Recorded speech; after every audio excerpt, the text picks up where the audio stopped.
Congress party తాను తవ్వుకున్న గ్యారంటీల గోతులో తానే సమాధి అవుతోందని మాజీ మంత్రి హరీష్ రావు అన్నారు. ఇక్కడి గ్యారంటీల వైఫల్యం హర్యానా, మహారాష్ట్ర, ఢిల్లీలోని ఆ పార్టీపై ప్రభావం చూపిస్తోందన్నారు. రైతులను, మహిళలను, కార్మికులను కాంగ్రెస్ మోసం చేసిందని ఆయన విమర్శించారు. రైతు భరోసా, రుణమాఫీ, సన్నవడ్లకు బోనస్ విషయంలో కోతులు పెట్టిందన్నారు హరీష్. కాంగ్రెస్ సర్కారు కోతల సర్కారంటూ ఆయన ఎద్దేవా చేశారు.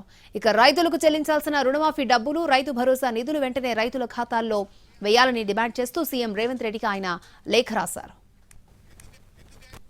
కాంగ్రెస్ పార్టీ తాను తవ్వుకున్న గ్యారంటీల గోయిలో తానే సమాధి అవుతున్నది. ఇక్కడ గ్యారంటీల వైఫల్యం ఎక్కడెక్కడనో కాంగ్రెస్ ను గాయబ్ చేస్తున్నది. మహారాష్ట్రలో గాయబైంది, ఢిల్లీలో గాయబైంది, హర్యానాలో గాయబైంది.